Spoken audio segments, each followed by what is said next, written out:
시청자 여러분 안녕하십니까? 5월 23일 월요일 뉴스가 있는 저녁 시작하겠습니다. 바이든 대통령이 일본을 방문하고 있는 가운데 오늘 미국이 주도하는 새로운 경제통상협의체인 인도태평양 경제 프레임워크가 공식 출범했습니다. 우리나라와 일본, 호주 등뿐 아니라 당초 참여를 망설이던 인도와 아세안 국가들까지 대거 합류했는데요. 중국에서는 연일 강하게 반발하고 있습니다. 이 소식과 함께 한미 정상회담이 남긴 과제와 의미 잠시 자세히 짚어보겠습니다. 먼저 오늘의 주요 뉴스 윤보리 앵커가 전해드립니다. 고 노무현 전 대통령 서거 13주기 추도식이 경남 김해 봉화마을에서 열렸습니다. 아침 일찍부터 시민들의 추모 행렬이 이어진 가운데 문재인 전 대통령 내외와 한덕수 국무총리, 여야 지도부도 봉화마을을 찾았습니다. 미국 주도의 다자경제협력체인 인도태평양 경제 프레임워크 IPEF가 우리나라를 포함해 13개 나라가 참여한 가운데 공식 출범했습니다. 중국의 반발 속에 윤석열 대통령도 출범 선언에 화상으로 참여했는데 관련 소식과 함께 이번 한미 정상회담의 성과와 과제 분석해보겠습니다. 6일 지방선거와 국회의원 보궐선거가 9일 앞으로 다가온 가운데 여야 모두 지지층 결집에 주력하고 있습니다. 후반기 원구성을 앞둔 국회에서는 법사위원장 자리를 놓고 여야 간 첨예한 대립이 이어지고 있습니다.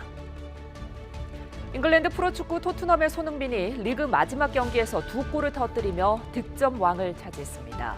아시아 선수 최초로 유럽 5대 리그에서 득점왕을 차지한 원동력과 의미, 그리고 11월 카타르 월드컵에서의 활약상까지 전문가와 함께 전망해보겠습니다. 6일 지방선거를 9일 앞두고 여야는 지지층 결집에 총력을 기울이고 있습니다. 국민의힘은 민주당 심판론을 내세우면서 사전투표를 독려했고 민주당도 투표하면 이긴다는 읍소 전략으로 맞불을 놨습니다. 엄윤주 기자의 보도입니다. 국민의힘은 민주당이 현직 단체장을 많이 차지하고 있는 만큼 자칫 조직력에서 밀릴 수 있다는 판단에 따라 소속 의원 전원이 오는 27일부터 사전투표에 참여하기로 했습니다. 모두가 사전투표를 통해서 투표율을 올리자. 그래서 모든 국회의원들이 사전투표를 저는 다 사전투표를 하기로 그렇게 방침을 정했습니다. 민주당 심판론을 내세우며 이재명 총괄선대위원장을 포함한 지도부를 정조준했고 민주당이 공세를 펴고 있는 공공부문 민영화 추진 이슈에 대해서는 허위사실 유포라고 법적 대응에 나섰습니다. 국민의힘이 지지층 총결집을 시도하는 가운데 민주당도 투표하면 이긴다며 투표율 끌어올리기에 전력을 다하고 있습니다. 이재명 총괄선대위원장은 최근 자신이 출마한 인천 계양을 보궐선거에서 오차범위한 접전이라는 일부 여론조사 결과를 존중한다면서도 투표장에 가서 꼭 투표해달라고 강조했습니다. 우리를 통해서 희망을 만들고 했던 분들이 투표장에 가기만 하면 포기하지만 않으면 다른 분들 포기하지 않게 하면 우리가 이길 수 있다. 수도권 최대 승부처인 서울에서는 국민의힘 오세훈, 민주당 송영길 서울시장 후보 간 신경전이 갈수록 뜨거워지고 있습니다. 계획을 세운 것을 보고 급조된 공약이 아닌가. 다만 송영길 후보가 지금 말씀드린 대로 그건 예산상으로도 그렇고 실현 가능성도 매우 떨어진다. 어린이들 밥 주면 안 된다고 울고 시장직을 그만두는 시장이 아니라 실제로 우리 아이들의 밥을 아침밥까지 먹이고 아이들을 우리 아이처럼 챙기는 서울시장이 되겠습니다. 지방선거는 총선이나 대선에 비해 투표율이 상대적으로 낮습니다. 초접점 박빙 승부에서는 지지층을 최대한 결집시켜 투표장으로 더 많이 이끌어내는 쪽이 유리할 수밖에 없어 여야의 투표 참여 호소는 계속될 것으로 보입니다. YTN 엄윤주입니다. 한덕수 국무총리 인준안이 지난주 국회를 통과한 이후 민주당이 낙마 1순위로 꼽은 정호영 보건복지부 장관 후보자의 거취에 관심이 모아지고 있습니다. 사실상 자진 사퇴로 가닥이 잡힌 것으로 보이는데 이제는 후반기 원구성 협상이 전국의 뇌관으로 떠올랐습니다. 정유진 기자입니다.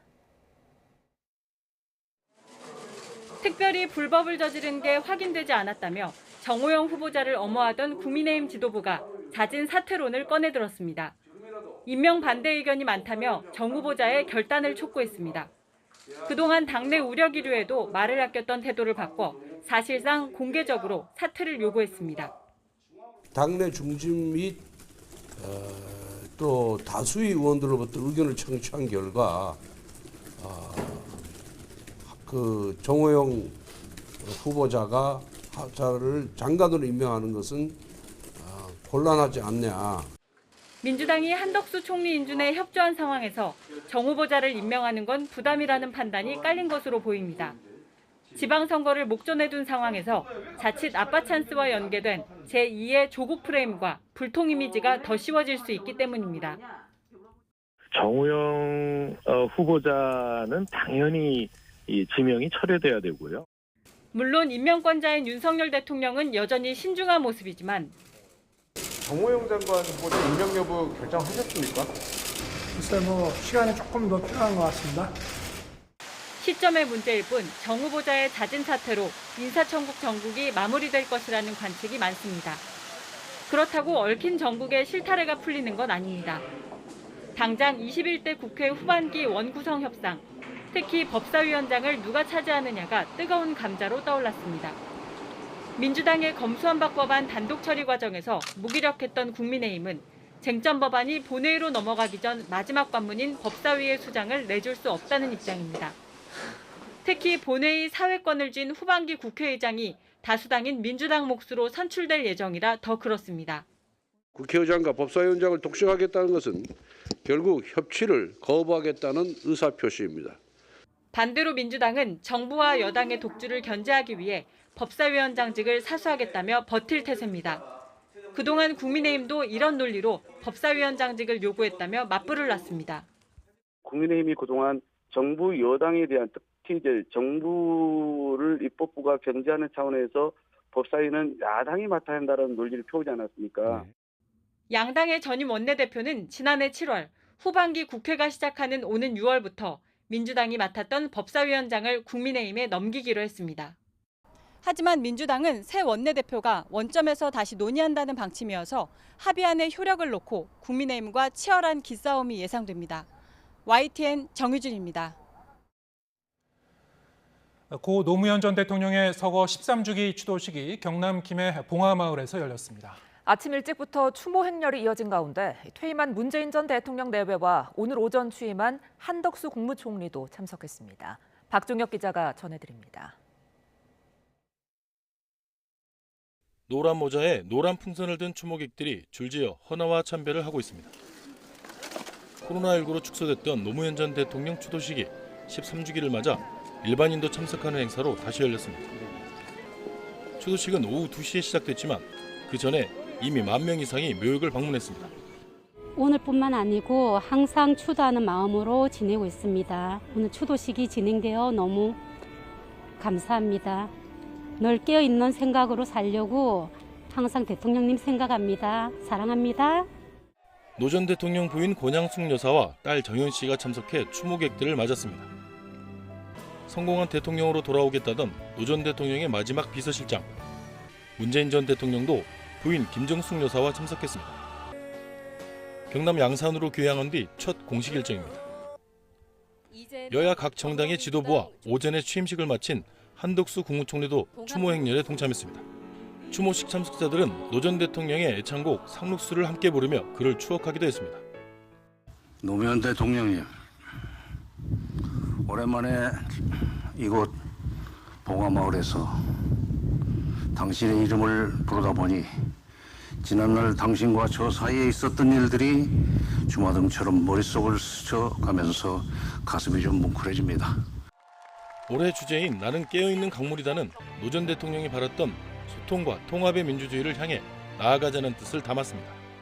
힘들고 지친 우리 시민들이 정말 깨어있는 시민의식으로 강물은 그러니까 바다를 포기하지 않는 강물처럼 함께 힘을 내서 앞으로 나가자라는 그런 의미로 재단은 노무현 전 대통령 기념관으로 운영할 깨어있는 시민 문화체험 전시관을 오는 8월 27일 개장하는 등 추모 사업을 이어갈 계획입니다.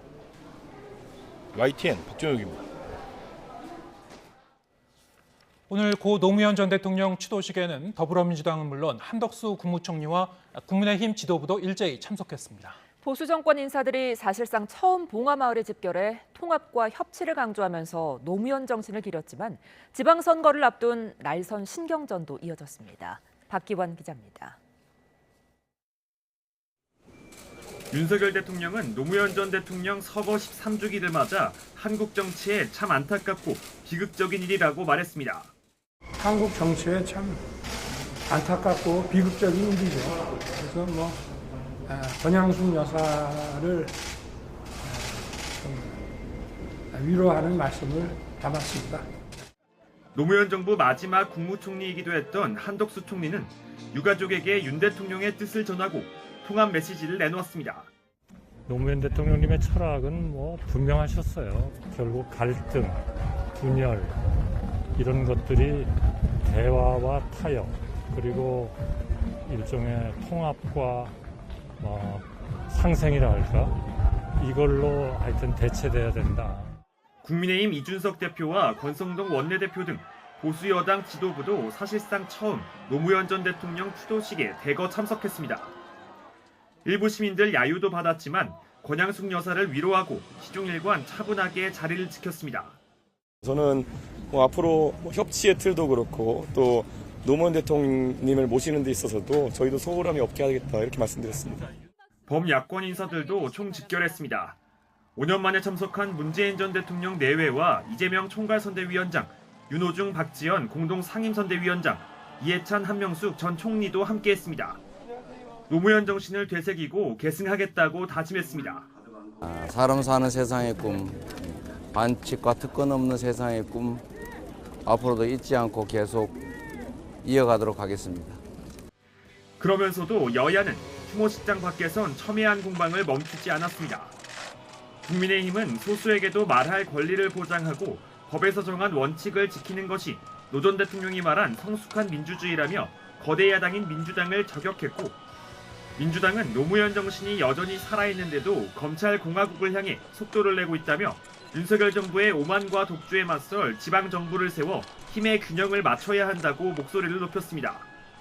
여야 모두 모처럼 한 목소리로 노무현 전 대통령을 기렸지만 당장 임박한 지방선거와 산적한 현안들 앞에서 노무현 정신에 대한 해석은 서로 달랐습니다. YTN 박견입니다. 네, 모두가 피곤한 월요일이 곧 끝나갑니다. 지난 주말엔 오랜만에 단잠 좀 주무셨나요? 공식 선거운동이 시작된 후 첫 주말, 온라인엔 선거 유세 차량 소리에 잠을 깼다는 글들이 많았는데요. 유세차 확성기 소리에 아이가 잠을 깨 힘들었다는 글부터 민원을 제기하는 방법을 공유하는 글까지 유세 소음으로 인해 스트레스를 호소하는 내용이 줄을 이었습니다.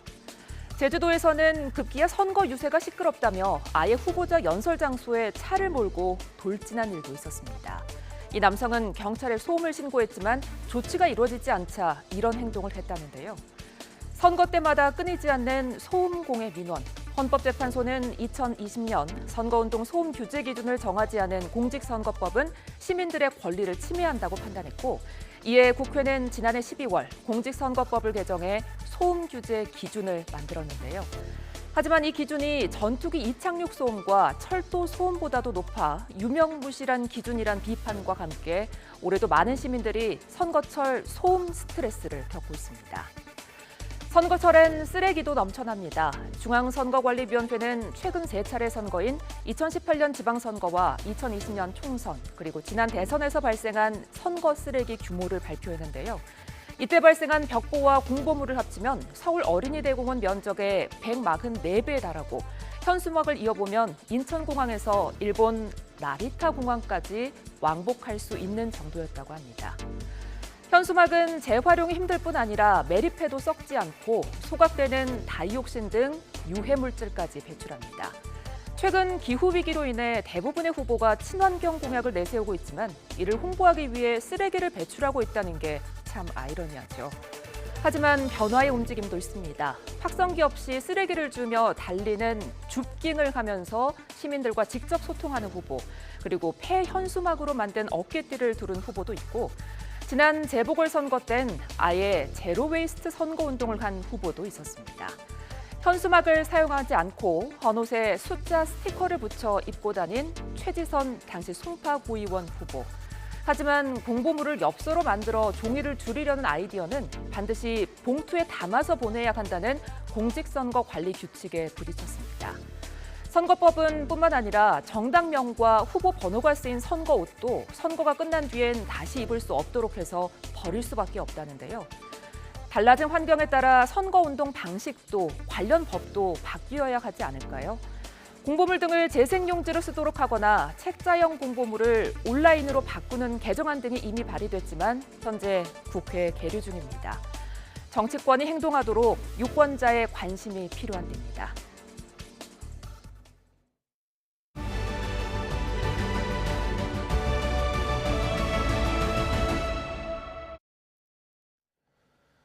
바이든 미국 대통령이 중국을 견제하기 위해 반도체 등 공급망 강화를 핵심으로 한 새 경제 구상 IPEF 출범을 공식 선언했습니다.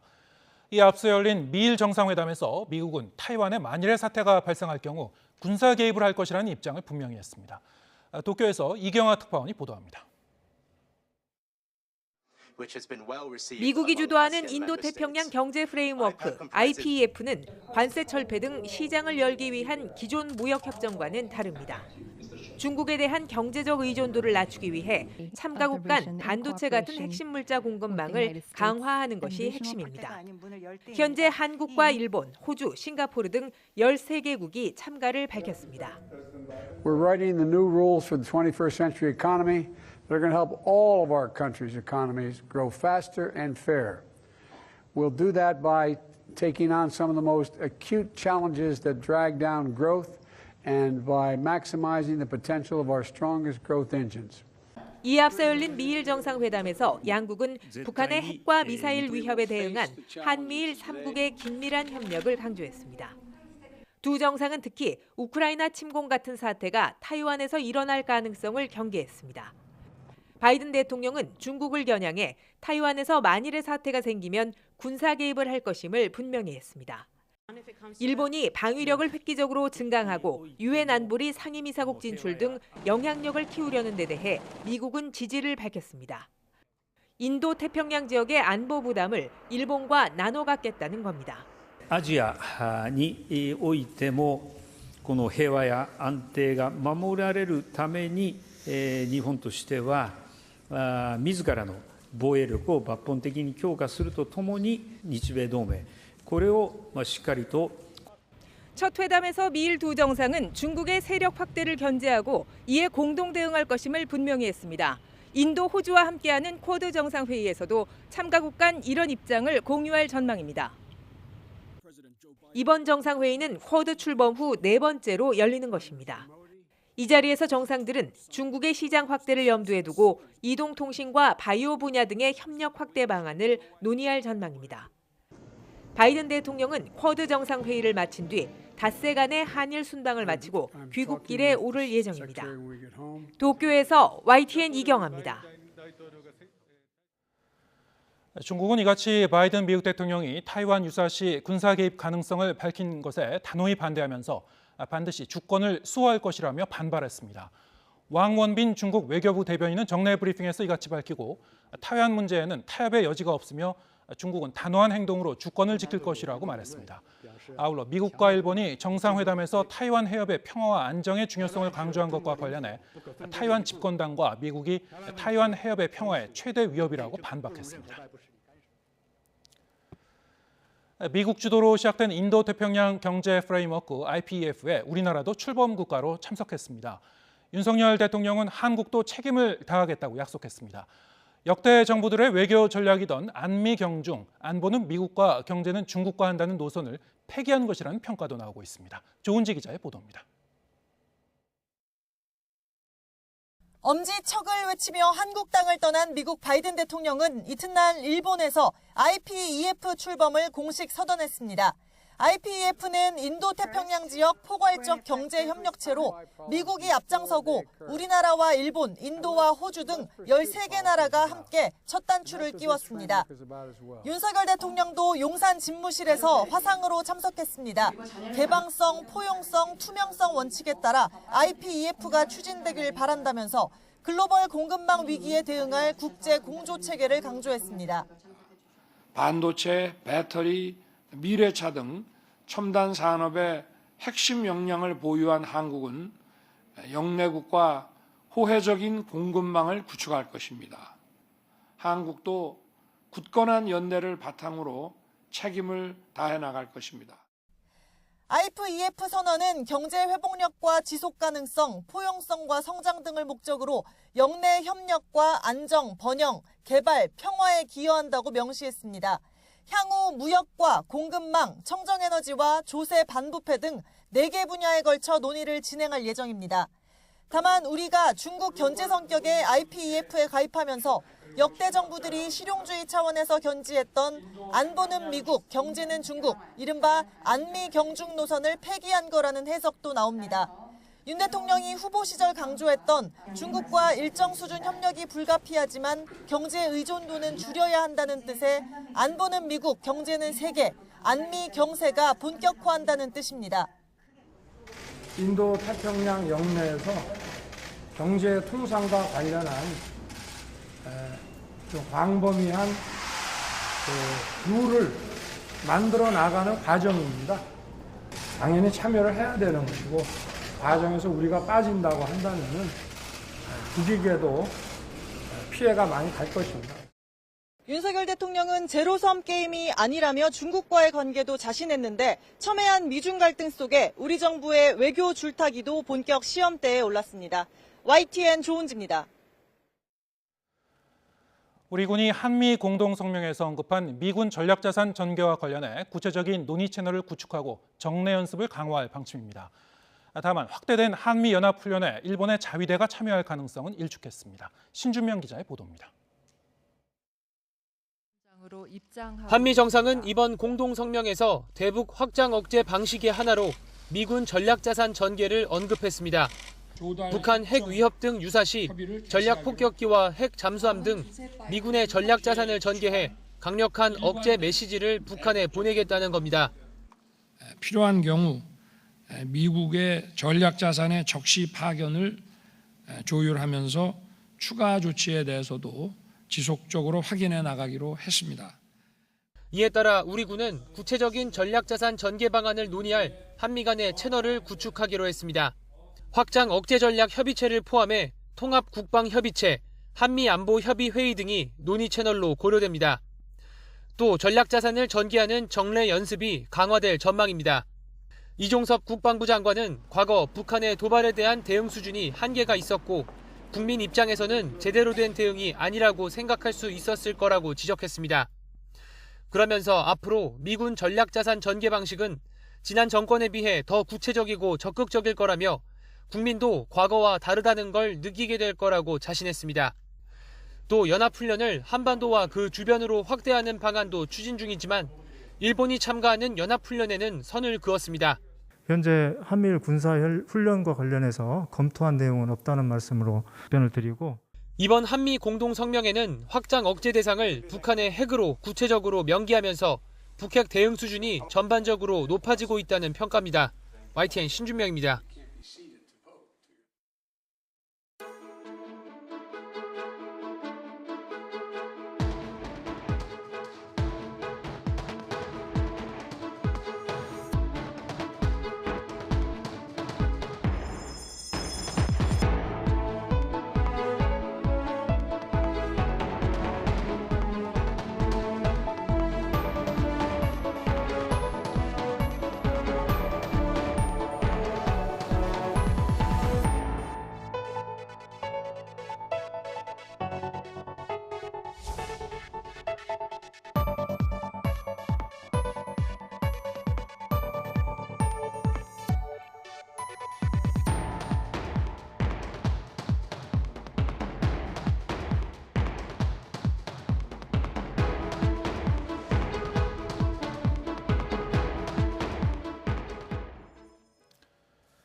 네, 윤석열 대통령의 첫 외교 무대였던 한미 정상회담이 마무리됐습니다.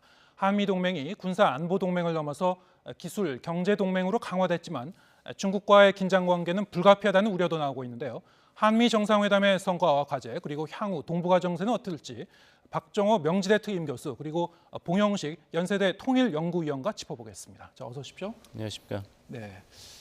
자, 주말과 이제 휴일까지 계속 이어졌던 한미 정상 외교. 원래 이제 이 정상 외교를 보면은 이제 외교 분야 그리고 경제 분야 이렇게 좀 분리해서 우리가 이제 논의할 수 있는데, 자, 이번 이제 정상회담을 쭉 지켜보면은 이 두 분야가 상당히 좀 밀접하게 연관이 돼 있어서요. 좀 이렇게 분리해갖고 얘기하기 좀 어려운 측면도 있긴 있습니다만, 일단 두 전문가분께 하나하나 좀 질문을 드리도록 하겠습니다. 먼저 이번 그 한미 동맹을 좀 격상하려는 여러 가지 시도가 있었죠. 뭐 경제 안보 그리고 뭐 기술 동맹 이런 좀 이전에는 많이 안 쓰던 그런 생경한 단어들이 많이 나오는데요. 전반적으로 외교 분야의 성과를 짚어보면 어떻게 우리가 분석할 수 있을까요? 사실 이번 2022년 5월 20일에 있었던 한미 정상회담 그리고 공동 선언문은 윤석열 대통령이 이전 문재인 대통령의 덕을 많이 봤다. 네. 그래서 11일밖에 없는 준비 기간에 불구하고 굉장히 그 실용적인 성과가 많은 한미 정상회담을 가질 수 있었다. 이렇게 말씀드리겠습니다. 왜냐하면은 바로 같은 날 그 전해 2021년 워싱턴에 문재인 대통령과 바이든 대통령 간에 있었던 한미 정상회담의 공동 선언문 내용 대부분이 이번에 윤석열 대통령과 바이든 대통령이 발표한 공동 선언문의 내용과 대단히 흡사합니다. 단지 한 가지가 빠져 있다면은 그 2018년 판문점 선언과 싱가포르 공동 성명 등 기존의 남북 간 북미 간 약속에 기초한 외교와 대화가 한반도의 비핵화와 지속 가능한 평화에 중요하다는 공동의 의지, 그것이 빠졌습니다. 그러니까 대북 정책을 제외하고는 경제 분야에서의 협력, 또 한미일 간의 안보 협력의 장을 확대한다는 이야기도 사실 윤석열 대통령이 이번에 바이든 대통령하고 공동선언에 합의해서 명시하기 전에 2021년에 문재인 정부가 이미 확인을 했기 때문에 윤석열 정부로서는 이번에 한미 정상회담을 대단히 그 수월하게 중요한 것을 잘 합의하면서 할 수가 있었다, 이렇게 말씀드리겠습니다. 네, 우리 정부에서는 이제 이번 그 한미 동맹의 어떤 격상 뭐 그런데 이제 의미를 두고요.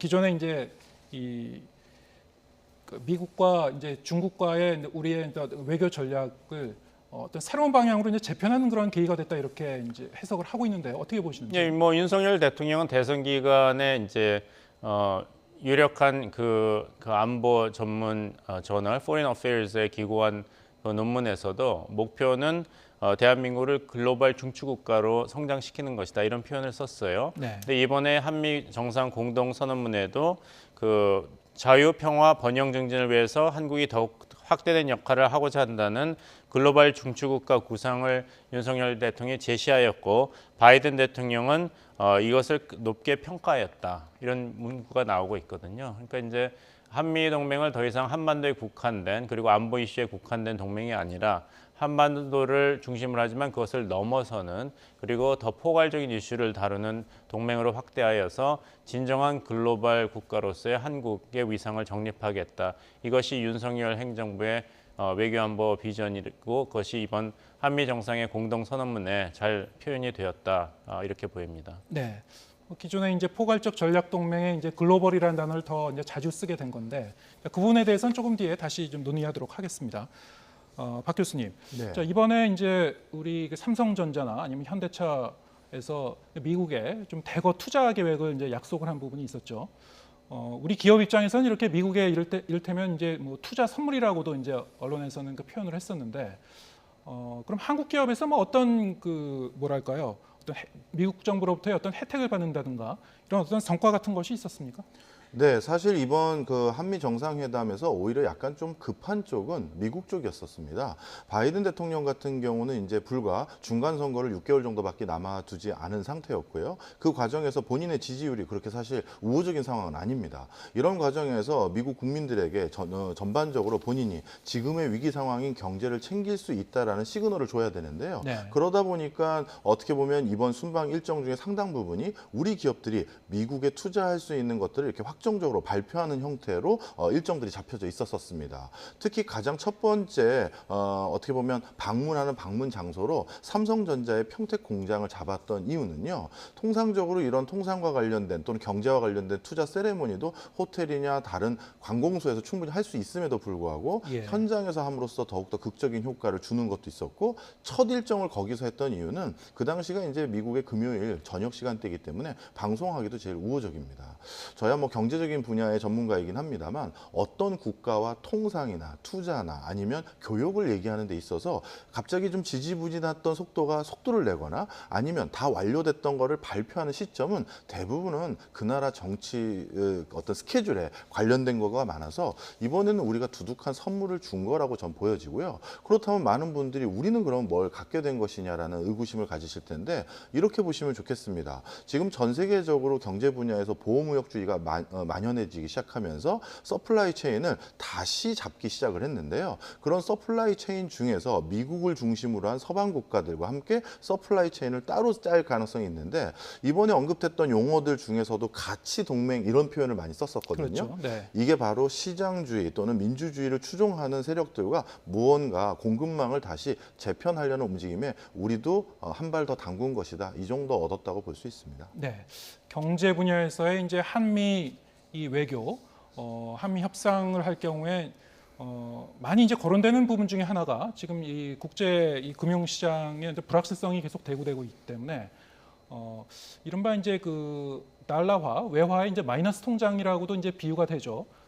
한미 통화 스와프 이 부분을 좀 집중적으로 논의할 필요가 있지 않냐 이런 그 얘기가 많이 있었는데 정부에서는 실질적으로는 논의는 되고 있다라고 설명은 했었어요. 하지만 이번 공동성명에서는 그런 내용은 구체적으로 명시는 안 됐는데 어떻게 보십니까? 예, 맞습니다. 사실 이번에는요, 이런 큰 세레모니를 준비할 때는 특히 경제 쪽에서 어떤 조약이라든가 규정과 같은 세부적인 어떤 문구를 넣기 위해서는 정말 실무단에서 한 달 이상의 충분한 논의 기간이 필요한데 이제 청와대 같은 경우는 비서관들이 임명돼서 짐 싸가지고 이제 들어오기 시작한 타이밍이어서 아주 그렇게 정치하고 세부적인 내용들까지 문구하기는 좀 어려웠습니다. 그럼에도 불구하고 지금 국제금융시장이 뒤숭숭하는 것은 분명한 사실이니까 한미 간에 앞으로 지속적인 논의를 하겠다라는 정도로 일단락을 한 것 같고요.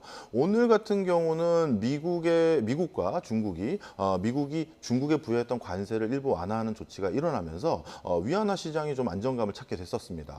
예, 그것과 함께 맞물려서 우리나라 외환 시장도 같이 안정적인 규모로 다시 좀 하향세로 솟아선 게 있는데요.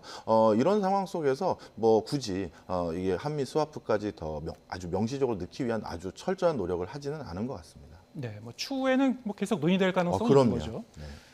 네, 본 박사님.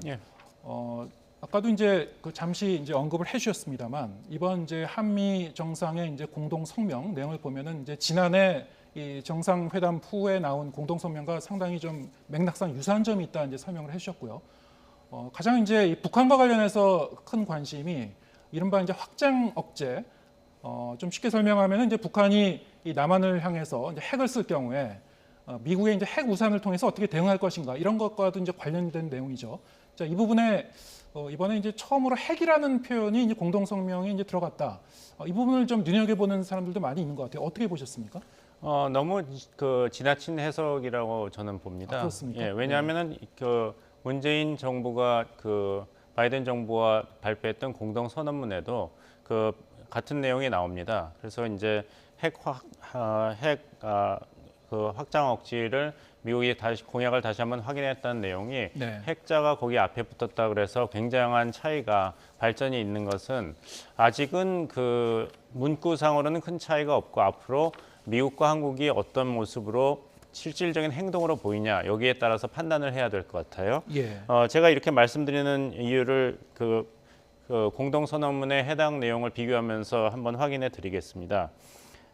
문재인 대통령과 바이든 대통령은 한미 상호 방위 조약에 따른 한국 방어와 한미 연합 방위 태세에 대한 상호 공약을 재확인하고 이건 작년 공동선언문입니다. 바이든 대통령은 미국이 가용한 모든 역량을 사용하여 확장 억제를 제공한다는 공약을 확인하였다. 모든 역량을 다 동원해서 확장 억제를 제공한다는 공약을 확인하였다. 근데 뭐 핵자가 없다 그래서 거기에 그러면 해구산을 주지 않는다 이렇게 해석하는 거는 아주 무리한 해석이죠. 이번에는 어떻게 했냐면은 필요시 미군의 전략 자산을 시적절하고 조율될 방식으로 전개하는 데 대한 미국의 공약과 이러한 조치들의 확대와 억제력 강화를 위한 새로운 또는 추가적인 조치를 식별해 나가기로 하는 공약을 함께 재확인하였다. 전략 자산에 대한 부분이죠. 그렇죠. 네. 그러면 전략 자산을 어떤 전략 자산을 어떻게 방식으로 전개하겠다고 미국이 공약했다는 내용은 없고 네. 이러한 조치들의 확대와 억제력 강화를 위한 새로운 또는 추가적 조치들을 식별했다는 내용도 아직 없고 식별해 나가기로 하는 공약을 함께 재확인하였다 하니까 약간 좀 애매모호한 그렇죠. 문제긴 합니다, 한국에서는 네. 더 확실한 것을 원했는데 미국에서는 아직 뭐 확실한 이제 핵 무기 동원을 포함한 전략 자산에 대해서 어떤 공약을 한 것은 아니고 네. 모든 범주의 방어 역량을 사용한 미국의 한국에 대한 확장 억제 공약을 확인하였다. 네. 즉 이런 면을 본다면 2021년 공동선언문의 해당 문구와 이번 2022년 정상회담의 그 날짜도 공교롭게 똑같이 5월 21일입니다. 아, 그렇습니까? 큰 차이가 네. 없습니다. 모든 범주의 방어 역량을 사용하여 미국의 한국에 대한 확장 억제 공약을 확인한 것이나 미국이 가진 모든 역량을 사용하여 확장 억제를 제공하는 공약을 확인한 작년의 공동선언문이나 이 면에서는 큰 차이가 없는데 국내에서는 핵을 가진 북한에 어떻게 핵을 가지지 않고 대한민국이 계속 대응을 하겠는가. 한국도 이제 자체 핵을 개발하고 소유해야 된다. 아니면 적어도 미국의 전술핵을 다시 한반도에 배치해야 된다. 이런 주장을 하시는 분들은 이번 공동선언문에서 미국이 한국에 대해서 핵무기에 대한 자율성을 조금 더 부과했다는 해석을 끌어내고 싶은 것이 아닌가 이렇게 생각합니다. 네, 시청자 여러분의 이제 이해를 돕기 위해서 좀 추가로 제가 설명을 드리면요, 기존에 이제 이 확장 억지력에 대해서는 이 정상회담 이후에 발표된 공동성명에는 이제 이 핵이라는 그 단어가 확장 억제와 같은 문장 안에서 이제 사용된 적은 없었다. 그리고 이 양국 간의 이제 장관급 회담을 통해서 거기서 이제 공약사항으로서 이제 거론된 적은 계속 있었지만 이 정상 간의 공동성명에서는 이제 나온 적이 없었기 때문에 이제 국내 언론들이 이 부분을 주목했었는데 이제 본 박사님은 그렇게 해석하는 것은 좀 약간 과대평가다라고 이제 해석을 하신 거예요. 만약에 양국 간의 이해와 합의와 의지가 있다면 네. 그런 핵이라는 그 한 단어가 들어가지 않고도 확장 억제를 제공하겠다는 미국의 그런 약속을 확인했다는 것에서 다 네. 충분히 실천할 수가 있습니다. 이제 거기에 대한 어떤 해석에 연연하는 것보다는 앞으로 북한이 계속 핵무기와 미사일 능력을 고도화하고 계속 행위를 했을 때 어떤 식으로 미국과 한국이 협조해서 어떤 방식으로 그런 확장 억제 전략이 실천되는가를 보는 것이 더 중요합니다. 네, 앞으로 이제 좀 더 구체적으로 어떻게 논의해 갔냐, 어떻게 실천하냐 이걸 주목해야 된다는 말씀이시군요. 알겠습니다. 자, 이 박종호 박사님. 이번 이 정상회담에서는 이제 이전에는 안 쓰던 그런 용어들이 좀 많이 나왔습니다. 네. 공군망 동맹, 기술 동맹, 그리고 이 경제 안보 동맹이라는 말이 이제 자주 이제 쓰이게 됐죠. 어떻게 보면 이제 약간 기존의 이제 개념으로 보면 좀 생경한 그런 용어들이긴 한데 어떻게 봐야 될까요? 예, 사실 이제 경제 안보라는 단어가 대두될 수 있는 아주 적절한 국제적인 환경이 있었었는데요. 바로 러시아 우크라이나 사태만 가지고도 충분히 말씀을 드릴 수 있을 것 같습니다. 네. 이번에 우크라이나에 어떻게 보면 파손돼서 남아져 있는 러시아의 탱크들을 살펴봤더니 그 러시아 탱크 안에 있는 여러 반도체 칩들이 흔히 말해서 이제 백색 가전이라고 하죠. TV, 냉장고, 세탁기에 붙어 있는 반도체 칩을 떼다가 러시아 탱크에 붙여놨던 것들도 상당히 있다라는 보도들도 나온 적이 있습니다. 네. 그 얘기 무슨 얘기냐면 우리가 이제 운행하는 여러 디바이스들, 기기들을 제어하거나 이런 것들을 활용할 때는 무엇보다 반도체가 없는 물건들이 거의 없어요.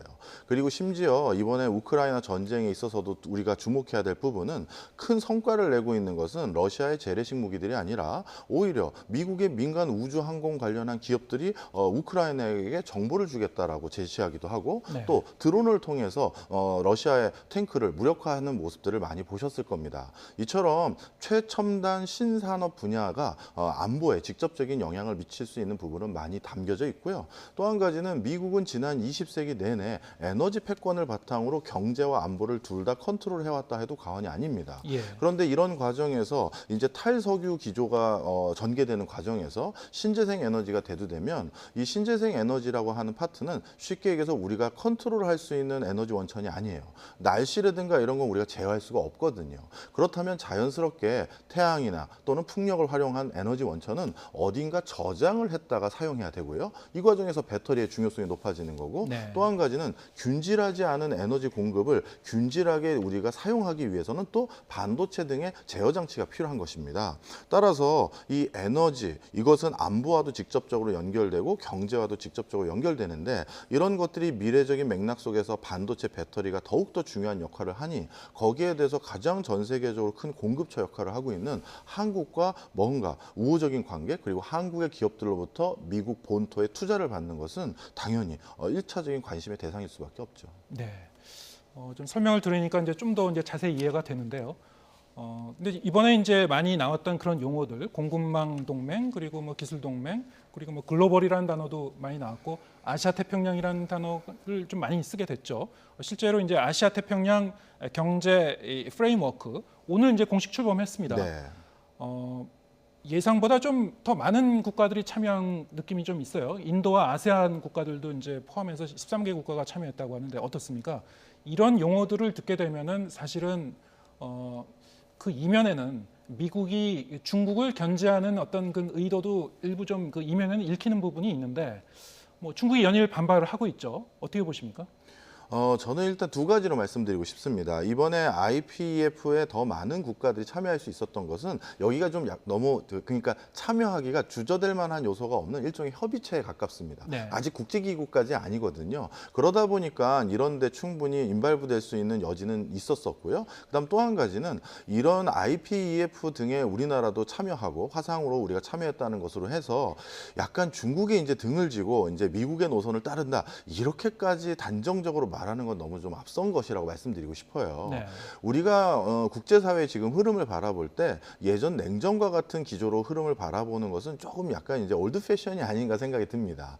이미 예를 들어서 인도 같은 경우는 쿼드로 미국과 단단한 그 동맹 관계에 놓여져 있음에도 불구하고 이번에 러시아 사태에서는 러시아산 석유를 계속 사용하겠다 등 경제 제재에 참여하지 않기도 하고요. 터키 같은 경우도 분명 나토 회원국임에도 불구하고 또 지금의 서방 세계와는 다른 목소리를 지속적으로 내고 있습니다. 그리고 RCEP 같은 경우도 일본도 RCEP에 가입이 되어 있는 상태고요. 네. 자, 이런 것처럼 지금 냉전이 지나고 21세기에는 많은 국가들이 자신들의 신뢰에 맞춰서 어떻게 보면 스윙 보터 역할들을 꽤 하는 것 같아요. 우리나라에서도 이제 미국과 어떻게 보면 미국의 귀빈이 오셨을 때 두둑한 선물을 드렸고 그러면 우리가 언제 답방을 가지 않겠습니까? 그때 또 두둑한 선물을 받아오면 되는 것이고 이 과정에서 조금 섭섭할 수 있는 중국 같은 경우도 이제 다시 좋은 관계 설정을 할 수 있는 아젠다를 만들어가면 되는 것이지 이런 행보 때문에 이제 중국과는 요원해진다, 멀어진다 이렇게 할 아마 국가 수반들은 많지 않을 거예요. 네, 좀 더 이제 실리적으로 실용적으로 접근해야 된다 이런 설명 같고요. 근데 그럼에도 불구하고 지금 이제 미국과 중국 간의 이제 이 전략 경쟁, 패권 경쟁이 점점 이제 심화되고 있고요. 그런 와중에서 이제 이른바 신냉전이란 그 얘기가 나오는 가운데 이제 이런 현상이 좀 대두되고 있는 거거든요. 그래서 이제 중국 쪽에서는 좀 이번에 이 바이든 대통령의 이제 아시아 순방을 이렇게 보면서 굉장히 좀 예민하게 반응하고 있는 부분도 있단 말이죠. 어떻게 보십니까? 한국 정부 입장에서는 이러한 그 움직임이 뭐 양날의 칼이 될 수도 있다, 뭐 이런 그 분석도 나오고 있는데 좀 더 이제 정교한 외교 전략이 필요한 거 아닌가요? 예, 정교한 외교 전략이 필요하죠. 이제까지 중국과 미국 사이에서 뭐 안보와 경제를 분리한다. 이것은 21세기 글로벌 경제 체제라든지 21세기 안보 체제에서는 성립을 할 수가 없습니다. 네. 반도체가 들어가지 않는 무기 체제가 없고 그 정보통신을 확보를 해야지 그 전쟁에서 이길 수가 있거든요. 지금 러시아 전차 부대가 우크라이나에서 그 제대로 활약을 못하는 것은 이게 그 우크라이나군이 이 정보를 독점하고 있기 때문에 제블린이라는 그런 대전차 그 미사일을 통해서 무력화시키기 때문입니다. 모스크바 전함까지도 침몰할 정도인데 이것은 첨단 기술을 가진 국가가 보다 강한 국방력을 가진다. 이런 것이 반증된 아주 그 명백한 사례라고 볼 수 있습니다. 그래서 네. 이제 기술 동맹, 경쟁 동맹이라는 말이 이제 나오고 있는 것이죠. 중국 입장에서는 아무래도 이런 미국의 영향력이 인도 태평양 지역에서 확대가 된다면 이게 제로섬 게임으로 될 가능성이 있기 때문에 우려를 할 수밖에 없습니다. 이번에 파키스탄 외교장관과의 그런 공동 기자회견에서 왕이 외교부장이 미국은 다자주의를 한다 그러니 왜 이렇게 일방주의만 계속하느냐고 작심 비판을 했죠. 네. 근데 이제 중국이 모자란 것은 무엇이냐면 부족하나마 미국은 계속 어떤 열린 공정한 무역제도, 그 공동 협의체에 대한 아이디어를 계속 제시하고 있습니다. 근데 중국이 제시하고 있는 것은 1대1로 이후로 굉장히 정체된 상태고 지금 중국 경기가 어떤 식으로 나갈지를 모르기 때문에 이 불확실성이 너무 중국 쪽에 많기 때문에 국가들은 아무래도 미국이 주도하는 이 국제경제체제 재편에 더 관심을 가질 수밖에 없는 것이죠. 네. 중국도 IPEF에 참여할 수 있습니다. 단지 중국이 거기서 나오고 있는 조건들을 받아들일 수 있는가에 따른 것이죠. 우리가 무슨 모임이나 협의체를 할 때도 마찬가지 아닙니까? 어느 모임에 들어갈까 말까를 정할 때는 그 목적이 무엇이냐, 어떤 혜택이 있는가, 회비는 얼마인가, 너무 비싸지 않은가 이런 거를 고려하면서 또 하나 고려하는 게 무엇입니까? 누가 회원인가, 누가 주도하고 있는가. 마음에 들지 않는 사람이 한다면 아무리 혜택이 있다 그래도 조인하지 않지 않습니까? 네.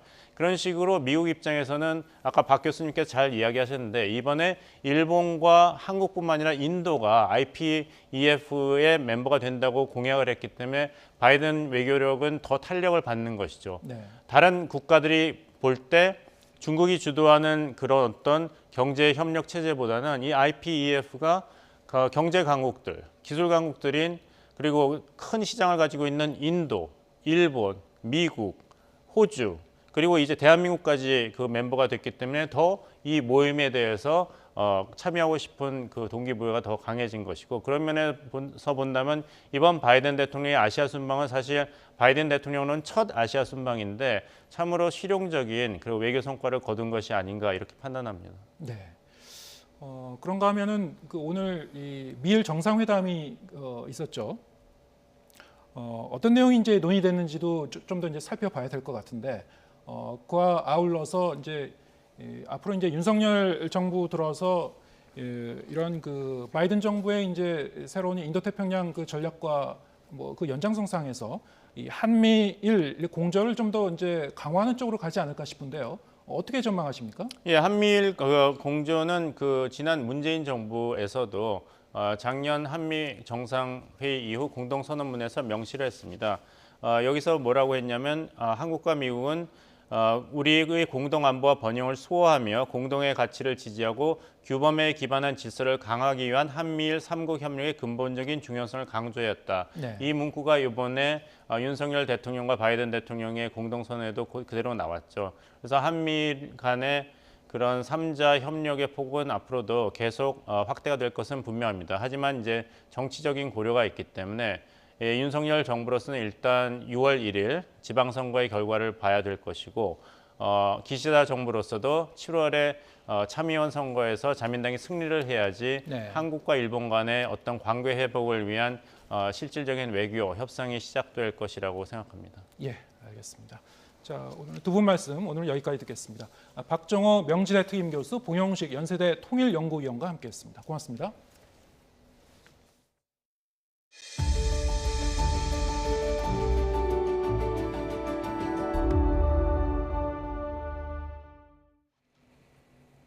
최근 검찰 고위직 인사에서 요직을 꿰찬 이른바 윤석열 사단 인사들이 공식 업무를 시작했습니다. 한 목소리로 검수완박 법안을 비판하면서도 주어진 여건에서 전력을 다해 철저한 수사를 가겠다고 강조했습니다. 손효정 기자입니다. 김호수 전 검찰총장과 박성진 전 대검차장의 사태로 당분간 검찰 조직을 이끌게 된 이원석 신임 대검찰청 차장검사는 별도 취임식 없이 공식 업무를 시작했습니다. 이 차장은 첫 출근길에 검수완박부터 언급하며 혼란스럽고 어려운 상황이라고 꼬집었지만 바뀐 법만 탓할 수 없다며 전력을 다해 수사하겠다는 각오를 밝혔습니다. 사건 한 건 한 건마다 성실하게 그리고 전력을 다해서 수사하고 기소하고 재판하는 것만이 윤석열 검찰총장 시절 핵심 참모인 대검 기획조정부장으로 윤 대통령을 보좌했던 이 차장은 신임 총장이 취임할 때까지 검찰 수장 역할을 맡아 조직 수습에 집중할 계획입니다. 우선 부서별로 업무 보고부터 받고 검수완박 법안과 관련해 대검이 준비해온 헌법재판소 권한쟁의 심판 진행 상황부터 챙길 것으로 보이는데 업무 첫날부터 일선 검찰청엔 다음 주 지방선거를 앞두고 선거 사건을 신속하고 공정하게 처리하라는 1호 지시를 내리기도 했습니다. 최대 규모 검찰청을 이끌게 된 송경호 서울중앙지검장도 취임 일성으로 검수완박을 비판하며 부정부패 범죄를 엄단하겠다고 강조했습니다. 국민의 피해를 최소화하고 강자들이 법 위에 군림하거나 법 뒤에 숨지 못하도록 우리의 사명을 다해야 할 때입니다. 당장 대장동 특혜로비 의혹과 삼성 웰스토리 부당 지원 의혹 등 중앙지검에 남아있는 굵직한 사건 수사부터 탄력을 받을 것으로 보입니다. 송 지검장은 서울중앙지검 특수 2부장과 3차장을 지내며 조국 전 장관 수사를 지휘했다가 연달아 좌천됐지만 이번 인사에서 최대 검찰청 수장으로 화려하게 복귀했습니다. 이 밖에 새로 취임한 양석조 서울 남부지검장은 법치에 사각지대가 없는 공정한 검찰권 행사를, 한성리 서울 서부지검장과 홍승욱 수원지검장도 검수완박의 부작용을 최소화할 것을 당부했습니다. 검수완박 법 시행까지는 이제 넉 달도 남지 않은 가운데 검찰이 그 사이에 대형 수사에 착수해 존재감을 과시할 거란 전망이 우세합니다. 차기 검찰총장 인선은 후보 추천위원회 구성부터 국회 인사청문회까지 서둘러도 한 달은 소요될 것으로 보이는데 법무부는 이르면 이번 주 후보 추천위 구성에 나설 것으로 보입니다. 이번 인사에서 이름이 빠진 윤석열 라인 이두봉 인천지검장, 박찬호 광주지검장과 함께 이원석 대검 차장이나 김우곤 신임 서울고검장도 유력한 총장 후보로 거론되고 있습니다. YTN 손유정입니다.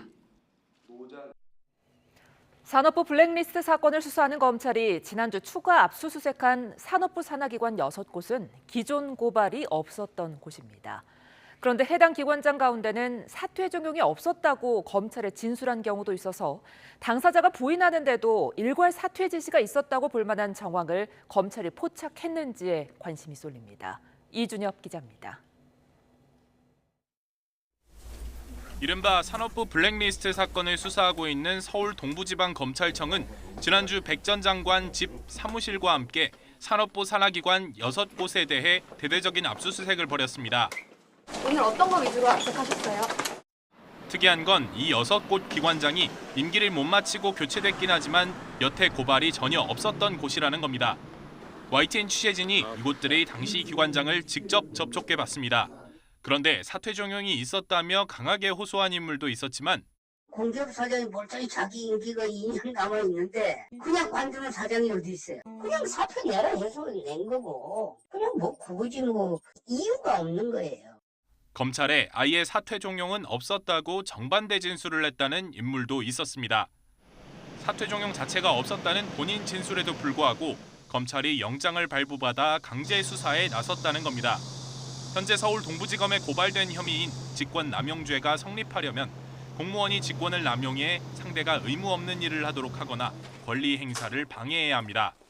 따라서 검찰의 강제 수사는 사퇴 종용과 관련된 구체적인 혐의점이 있어야만 가능한 겁니다. 검찰은 압수수색 당일 시스템을 들여다보고 있다고 언급하기도 했습니다. 정황이 있어서 압수수색을 나간 것이라면서도 아직 확인하는 단계라며 자세한 말은 아꼈습니다. 검찰은 핵심 피의자 김모 국장과 당시 공공기관 인사 담당이었던 김모 전 서기관을 각각 3차례 이상 불러 조사하는 등 실무 라인의 수사력을 집중하면서 백운규 전 장관 소환을 대비하는 모양새입니다. 검찰은 오는 9월쯤까지 사건 마무리를 목표로 수사에 박차를 가하는 것으로 전해졌습니다. YTN 이준엽입니다. 코로나19 신규 확진자 수가 약 넉 달 만에 10,000명 아래로 내려왔습니다. 오늘부터 해외에서 입국할 때 PCR 검사뿐 아니라 전문가용 신속 항원 검사 결과도 인정됩니다. 기정훈 기자입니다. 월요일 0시 기준 신규 확진자 9,975명, 118일 거의 넉 달 만에 하루 신규 확진자가 10,000명 아래로 내려왔습니다.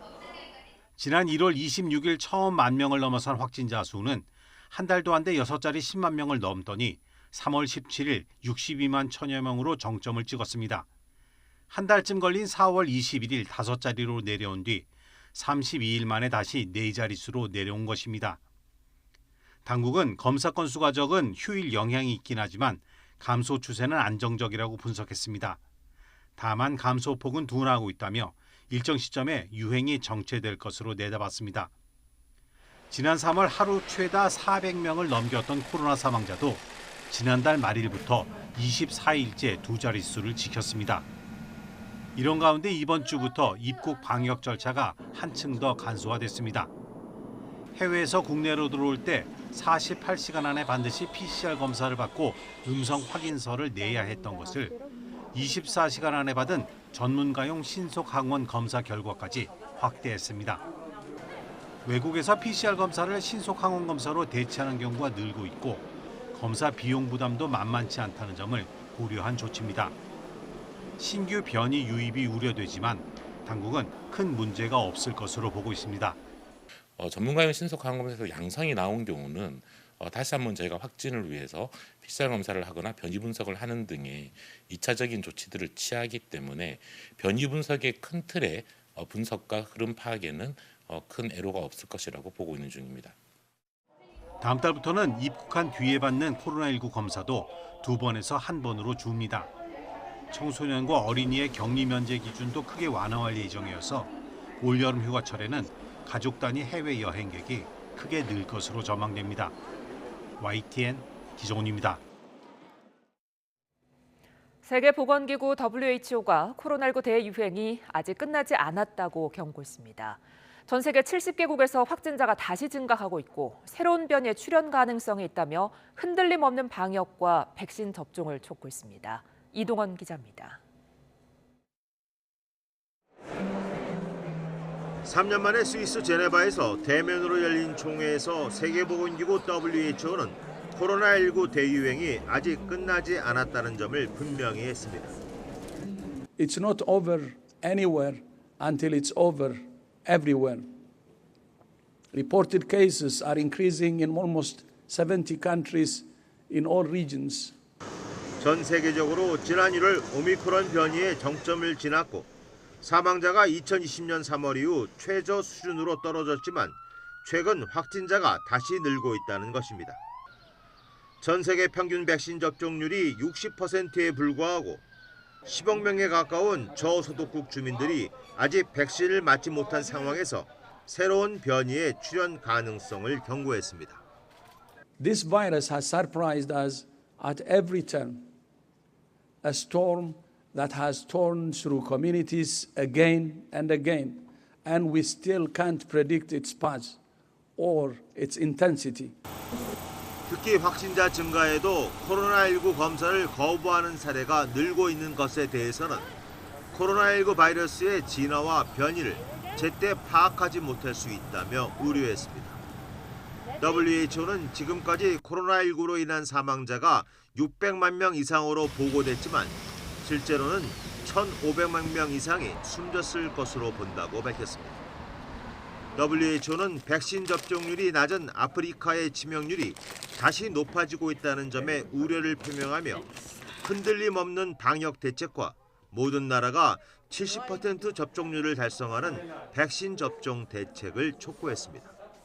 YTN 이동원입니다.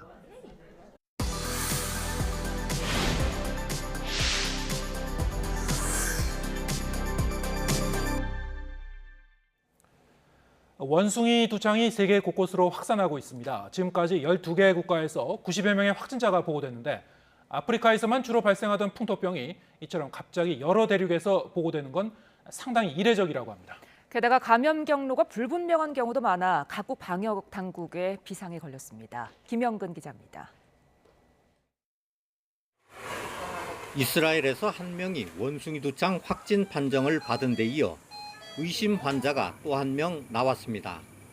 두 사람 모두 최근 서유럽을 방문했던 것으로 확인됐습니다. 오스트리아에서도 첫 원숭이 두창 감염자가 나왔습니다. 최근까지 원숭이 두창 확진 판정을 받은 사람은 12개국에서 90여 명에 이릅니다. 감염 의심 사례도 30건 가까이 됩니다. 그동안 아프리카에서 주로 발생했던 풍토병이 이처럼 여러 대륙에서 동시에 보고되는 건 상당히 이례적입니다. And this has never been seen before. So this is quite alarming from a public health point of view and something that we really need to get a grip of and control as quickly as we can. 게다가 감염 경로가 불분명한 경우가 많아서 방역 당국을 더욱 곤혹스럽게 하고 있습니다. And what is unusual is that most of these people have not traveled to Africa, nor have they been in any contact that we can note of animals that are exported from Africa. 다행스러운 건 원숭이 두창이 밀접 접촉을 통해 감염되지만 코로나19처럼 쉽게 퍼지지는 않는다는 것입니다. Aufgrund der bisher vorliegenden Erkenntnisse gehen wir davon aus, dass das Virus nicht leicht übertragbar ist und dass dieser Ausbruch eingegrenzt werden kann. Das kann gelingen, wenn wir jetzt sehr schnell handeln. 현재 원숭이 두창을 위한 백신은 없습니다. 하지만 계통적으로 비슷한 천연두 백신을 사용하면 85% 정도 예방할 수 있는 것으로 알려졌습니다. YTN 김영근입니다. 오늘 뉴스가 있는 저녁은 여기서 인사드리겠습니다. 저희는 내일 저녁 7시에 다시 찾아뵙겠습니다. 함께해 주신 여러분 고맙습니다.